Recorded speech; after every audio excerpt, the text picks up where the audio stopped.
I used to love cartoons as a kid, and I still do so now. But as a kid, I was especially drawn to Cartoon Network as my favorite channel, and there was a bunch of good stuff there. Edd'n Eddy, Courage the Cowardly Dog, Foster's Home for Imaginary Friends, Dexter's Laboratory, Codename Kids Next Door, Johnny Bravo, Cow and Chicken, and so on and so forth. Most of it was slop, but you know, it was quality slop. Stuff didn't have to make sense back then in order to be entertaining, and most shows didn't feel the need to deliver 10 jokes within a singular minute, hoping at least one would stick. The humor was more so based on quality over quantity, and so was everything else really. Skipping ahead, many years later I'd find myself in high school, and instead of paying attention in class like I should have, I remember distinctly discussing with one of my classmates about old cartoon conspiracy theories, particularly about old shows from Cartoon Network, and there sure seemed to be a lot at the time, ranging from relatively innocent theories to actually ridiculous stories that will blow the show in question wide, changing its meaning completely. A few days ago I reminded myself of that conversation, and I decided to revisit a bunch of old cartoon theories and conspiracies from a few old shows, and I will actually be ranking them based on two factors. The first one is how likely it will be for it to be true. Of course, it's important to note theories regarding shows, especially shows that are finished, are just that, theories. They won't be canon no matter how much sense they make, but some theories do seem more likely than others, and that's one factor I will be taking into account. The second factor is going to be just how much I personally like the theory in question, so that's just going to be purely subjective. I mean, after all, if you're watching this video it's because you're interested in my opinions to begin with. I hope. If not, then it's kind of awkward, for me and you both. Is this video attempting to nostalgia bait you? Yes, definitely. Am I also using this video as an excuse to rewatch old cartoons that I liked as a kid while lying to myself that I'm actually being productive and doing it for a video? Also yes. With this being said, let's begin. Courage the Cowardly Dog was the series that almost everybody seemed to like. I don't think I've ever heard anyone say something bad about it, and I'm not surprised. It's a great show for kids and adults alike. The humor is great and the characters, especially the villains, all feel very unique and memorable. I'm gonna make a small interjection off topic of the video, but I want to briefly mention that my favorite episode from the show is probably The Demon in the Mattress. It isn't nearly as iconic as Freaky Fred or Perfect, but personally it has to be one of my favorites. It's obviously a parody of The Exorcist, but I do like the idea of a demonic mattress that can possess people who sleep on it. The possessed version of Muriel was also really creepy and off-putting. This is also a very rare episode in which Courage and Eustace actually end up working together. Those kind of episodes or moments are just generally very rare, because Courage always attempts to warn everyone of danger, and when someone actually listens to him, especially Eustace, it always feels like, I don't know, like Courage got so vindicated, if that makes sense. Fantastic episode. Anyway, back to the video. A theory that I've heard many times revolving around the show is related to the ending of the season 1 episode 13, or 26 if you're counting them individually, for the season finale, The Great Fusilli. The plot of this episode is pretty simple. An alligator named Fusilli with a stereotypical Italian accent, which is a bit weird since alligators are not native to Italy, arrives to Courage's home with a truck simply reading Fusilli. Fusilli convinces Muriel and Eustace to become actors for his theater play, as they are transformed later on into marionettes by the two masks hanging above the stage, the same ones that end up transforming him as well at the end of the episode. As Courage rescues both Muriel and Eustace from Fusilli's claws, we see that in the final scene the transformation has not reversed, and Courage is using them as marionettes to mimic their normal behavior, and the episode ends. The theory surrounding this particular episode, especially since it was a season finale, is that Muriel and Eustace pretty much died, and Courage from that point onward in the show is just carrying their marionette corpses everywhere around, as we get to see the other seasons from his point of view, where the old couple, at least within his mind, are both still alive, as he is basically unable to cope with the idea of their passing and just puppeteers them for the rest of the show. Now, personally, I think that this theory is really stupid. Like, I get it. Courage is a show that has a lot of dark themes, and a lot of things that happen within the show are heavily implied, but never explicitly explained, because it is, after all, a show for kids. The intended audience was kids. but I heavily doubt that the intended direction for it was to have Eustace and Muriel die at the end of season 1 and have the rest of the episodes portray Courage as this schizo dog that keeps lugging around marionettes of his former owners, placing himself in deliberately dangerous situations in order to rescue his marionette owners. One could simply say that Courage later on managed to reverse the transformation on Eustace and Muriel off screen after the end of the episode, or that the magic wore off on its own with Fusilli's defeat. But people adhering to this theory will say that this is speculation because we never see this happen in the show. To that, I bring forward Lil Muriel, the episode that was quite literally previous to The Great Fusilli. I will not bore you with the synopsis of Lil Muriel, although it is a great episode. That's not what I'm here to talk about. Rather, I will point out that the episode ends with the farmhouse in shambles, as Courage, Eustace and Muriel subsequently are riding a giant tsunami wave. That's the end of it. The Great Fusilli begins with the farmhouse intact. So, are you going to tell me that the farmhouse doesn't exist? That Muriel, Eustace and Courage are just hallucinating it? I mean, we've never seen them rebuild a house, so that must be the case, right? Yeah, no, obviously that's not the case. It got rebuilt off screen. But yeah, I think this theory is just dumb and, to be fair, not that exciting or interesting either. I give it 2 slabs out of 10. The next theory regarding this show is that it takes place in the afterlife. This theory actually has many iterations, ranging from the trio finding themselves either in hell or purgatory or some sort of twisted afterlife. This theory attempts to explain, first of all, why there's just so many monsters and creatures just going around all the time, attempting to make everyone's life miserable constantly. I don't think this is an inherently bad theory, but I do feel it's a bit lazy. It exists only in an attempt to justify elements that are completely normal in a cartoon. Also, in the episode The Shadow of Courage, the opening literally shows us an old man dying of a heart attack, and its shadow freeing itself of its former owner. How did an old man die of a heart attack exactly if this is supposed to take place in the afterlife? I don't know, man. I give this theory 2.5 evil possessed mattresses out of 5. In a final theory that regards this show in particular that I'm going to present, actually regards the final episode from the series, of course if we are not counting the Scooby-Doo crossover episode. In a final episode named Perfect, Courage is seen being berated by Eustace for being unable to complete tasks around the farm properly, such as repairing the windmill or painting the chicken coop. Courage becomes deeply insecure about himself, as he also finds himself unable to help Muriel in the kitchen, currently cooking baklava, and finds himself haunted by what appears to be an old woman. She claims to be a teacher in perfection, and she arrived to the farmhouse in order to teach Courage how to be perfect. Failing through his perfection classes, Courage becomes discouraged, pun intended, and begins having various nightmares, including of course this one, which became a really iconic scene for the show. You're not perfect.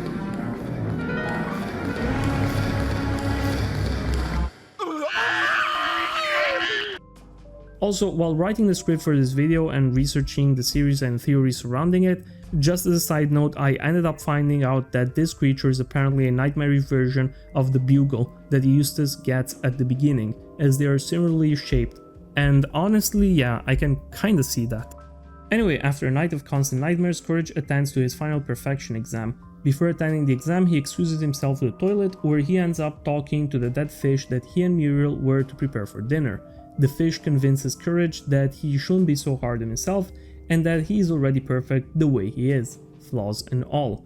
Taking up on these words, Courage returns to the perfection teacher and undertakes his final exam, drawing a perfect 6, which he does in his own imperfect yet perfect manner, causing the teacher to dissolve in a puddle of water.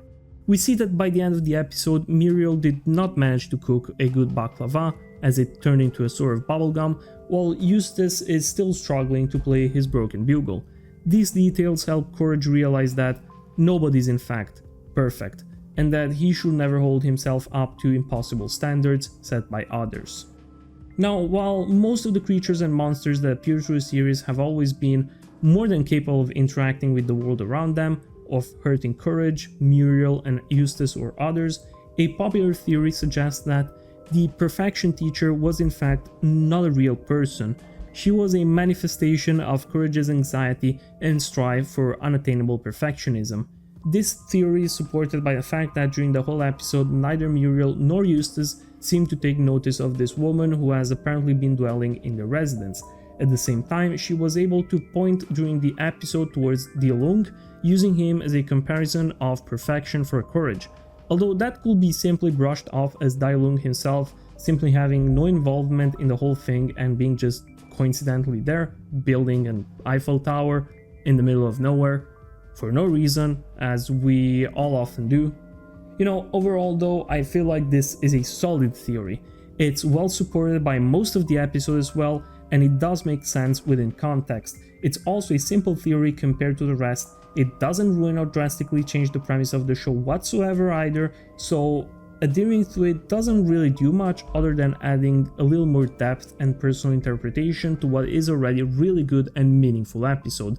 So I'm giving it 2 Dilung's flower sandals out of 2. For the next show that I'm going to talk about, it's another classic, Foster's Home for Imaginary Friends, another childhood banger. The entire show premise revolved around the idea that when children make up an imaginary friend, they actually come into reality, and when children grow up and have no longer a need for imaginary friends, said friends are sent to a place called Foster's Home for Imaginary Friends, which is basically like a dog pound or an animal shelter, where the imaginary friends are put up for adoption for other kids to take home. The 2 main characters of the show are Mac and his imaginary friend Blue, who looks like a blue ghost, kind of, but it was later revealed that his design was meant to resemble that of a talking blanket, as Mac had imagined Blue when his favorite blanket was taken away. Blue is unfortunately unable to keep living with Mac any longer and is sent to the foster home, but Mac, not wanting to become separated from his best friend, strikes a deal with Mrs. Foster, the owner of the foster home, which will guarantee that Blue won't get adopted as long as Mac visits him daily. As you can imagine, pun intended, the foster home is rather chaotic to say the least. After all, imaginary friends rarely abides to rules of reality. They all differ wildly in shape, behavior, and needs. And with Mrs. Foster being a frail old woman, she will be hardly capable of caring for everyone. So, how is this managed? Enter Frankie. Frankie Foster is in the show the granddaughter of Mrs. Foster, and she's basically a factotum. She cooks, scrubs, cleans, takes care of the laundry, and generally does pretty much everything that needs to be done to care for the imaginary friends. It's safe to say that she is pretty much the workforce foundation of the house, and that without her the entire place will crumble. Not literally, or well, maybe it would, given how much Frankie does around the house. I wouldn't be surprised if that was the case. So why did I put so much accent on Frankie? Well, it's because funnily enough, while she is one of the few human characters in the series, there is a major theory revolving around her. The first theory is Frankie being an imaginary friend herself. As I mentioned earlier, Mrs. Foster is too old to take care of the house all by herself, and a popular theory suggests that Frankie was actually brought to life when Mrs. Foster imagined a granddaughter that will be able to help her around the place. The theory is supported by the fact that Frankie and Mrs. Foster are both dressed similarly, with Frankie essentially being a younger version of Mrs. Foster, and this kind of makes sense in a lot of ways.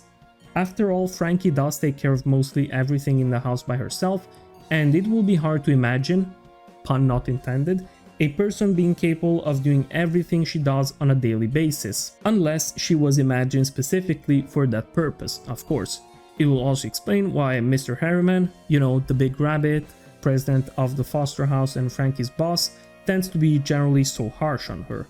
Mr. Harriman was, after all, imagined by Mrs. Foster. He was her imaginary friend to begin with, and it will make sense that he could harbor some form of resentment or jealousy towards Frankie.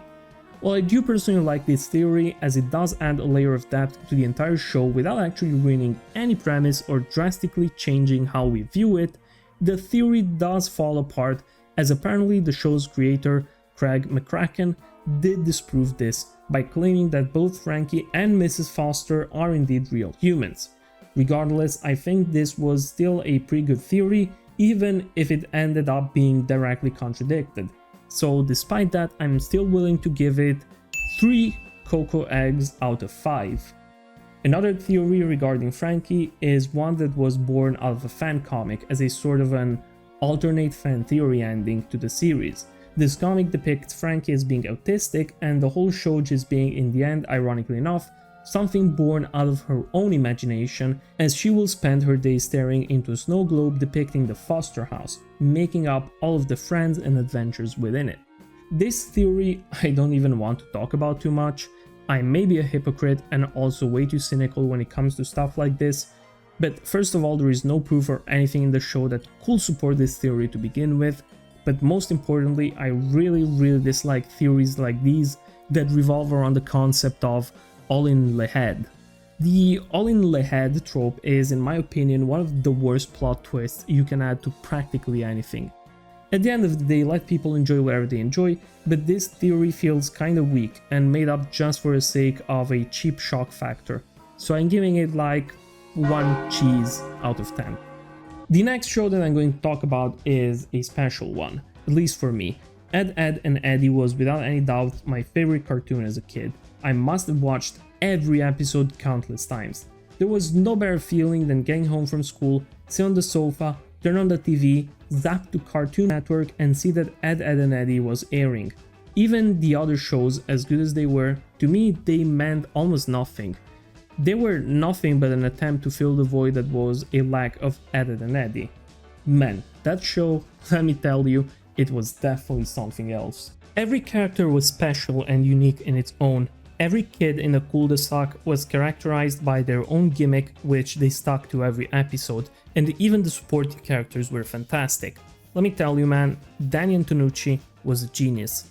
I particularly enjoyed a lot of the art from the title cards. It felt so different from the rest of the show, but always so full of detail.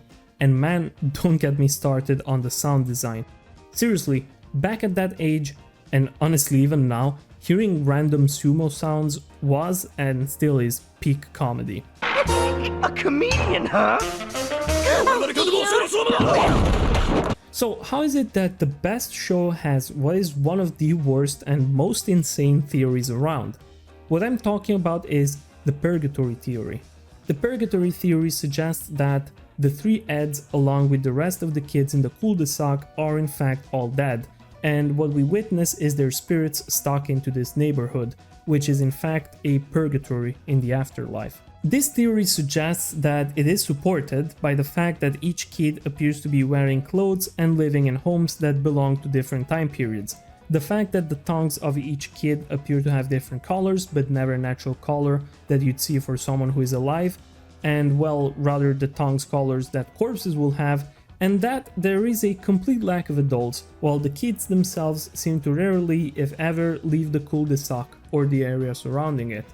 Man, what is with people and their obsession with attributing a purgatory or afterlife twists to seemingly innocent shows? Either way, I think this theory can be easily dismantled, because every point that is brought to it has an actual counterpoint in the show itself. First of all, the reason why the kids never leave the cul-de-sac is because throughout most of the show, they are on a summer vacation. There isn't really much to go around for small kids to begin with, but in later seasons we do actually get to see them go to school, and in the series finale movie, The Big Picture, we see the 3 Eds and the rest of the kids actually leaving the cul-de-sac during their journey to try and reach Eddie's big brother. And while we never properly see the face of any adult throughout the series, we do actually see hints of their existence. There is different episodes where we see vehicles being driven around in the show, like when Kevin falls into the garbage truck, or when we see this car departing in that one episode where Jimmy thinks that the aliens are invading the cul-de-sac. And also, in that episode, now that I think about it, we do see some more adults. We see the shadows of like Rolf's relatives in his house, although of course we don't get many details because they're wearing like fish on their heads, because, you know, Rolf has those weird traditions. But yes, anyway, during one episode even in the later seasons, we also do get to see 2 arms, with Eddie referring to it as dad and Ed as mom. So the adults were literally there, but their bodies were just simply off screen. In regards to the colors of the tongues, we could dismiss it as simply as an artistic choice, which it is, but there is more to it. Apparently, the creator of the show, Danny Antonucci, said that the tongue colors were inspired by the fact that kids used to eat those candies that will change your tongue's color to blue or green, something that his own kids used to. And that's why he chose to depict the tongues with those crazy colors. And about the whole thing of each kid having clothing from different time periods, I mean, is it? Is that really the case? I don't know, man, I'm really not seeing it. Seems like a stretch to me. The kids don't really look that different from each other in terms of clothing and whatnot, except for Rolf, but you know, that's his whole shtick. I think the reason why everyone's attire and rooms and so on is so different, it's because it's just a way to give each character more personality. In the end, I give this theory 2 jawbreakers out of 10. I like that it at least tries to make use of certain elements from the show, but it still doesn't really hold up in the grand scheme of things. Now, when we talk about Edd'n Eddy, the greatest mystery surrounding the show is probably the one revolving around one of the main characters, and that is, what is under Double D's hat? One of Double D's signature traits is that he's always wearing his hat. He only happens to lose it rarely in the show, and even then, it's never revealed what actually hides underneath it. We only get to see other people's reactions. Jeez Louise, cool. If you say one word to anyone, I'll never speak to you again! Given that there are actually a multitude of theories regarding this on Reddit and various forums, I'm gonna try to keep it short for each one. In fact, let's turn this into a lightning round, shall we? So, let's begin. Double D is actually bald. One of the most likely theories, if not for the fact that we do see 3 strands of hair coming out from Double D's hat from his back. It could more likely be the case that he isn't fully bald, but simply balding, and he has a very weird hairline rather than simply having short hair like Johnny and Kevin do. This is actually revealed in an old Cartoon Network browser game where we see Double D taking his hat off, although this is most definitely not canonic, as the game's drawings and animations were made by different people than the ones who worked on the show. I give this theory 4 planks out of 5. Double D has a conjoined twin whose face is hidden underneath his hat, which is also why he is referred to as Double D. I doubt for that to be the case. If it was, I feel like it would have been at least mentioned in some way, either by Double D or by his parents in one of the many notes they leave around his house. Also, we do get to see Double D getting hit on the head plenty of times during the show, and I feel that someone like him would actually show far more concern in those situations for his supposed brother. 1 plank out of 5. Beneath Double D's hat is his own brain. Well, not exposed, but the reason why Double D is so smart is because he has a rather large brain, which caused his skull to have some sort of deformity. I can see that and how it would make sense.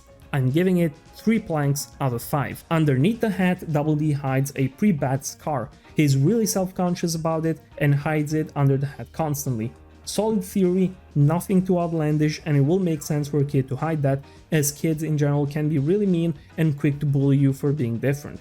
3 planks out of 5. Double D has some sort of cancer or tumor or affliction that is in fact getting worse with time. This is suggested by the fact that Eddie does get to see underneath his hat twice. The first time he has a rather mild reaction,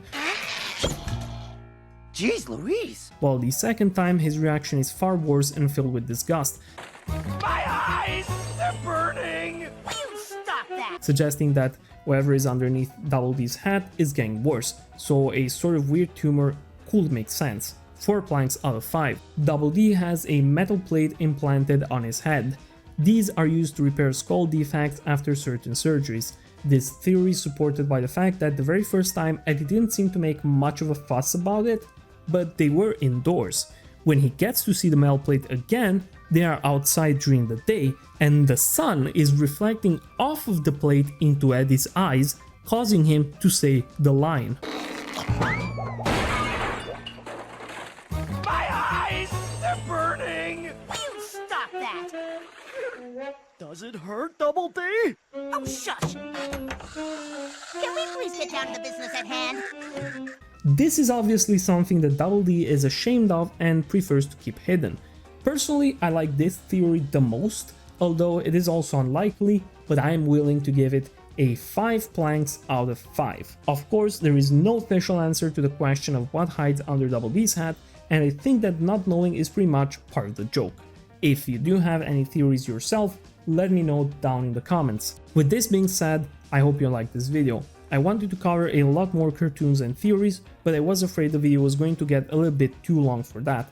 Maybe I'll make another part to it, depending on how this one goes. As always, I'd like to thank you for sticking until the end of the video, and I would like to thank this channel's members for supporting me. If you would like to join them, you can do so by pressing the join button down below. As always, please don't forget to leave a like and subscribe to my channel. I'm trying to hit 20,000 subscribers, and it will be pretty great if you could contribute to that. I'm still a small channel, and so every like and subscribe and comment matters, and it is always highly appreciated. With this being said, I'll see you in my next video, and as always, I wish you a good night. Bye bye.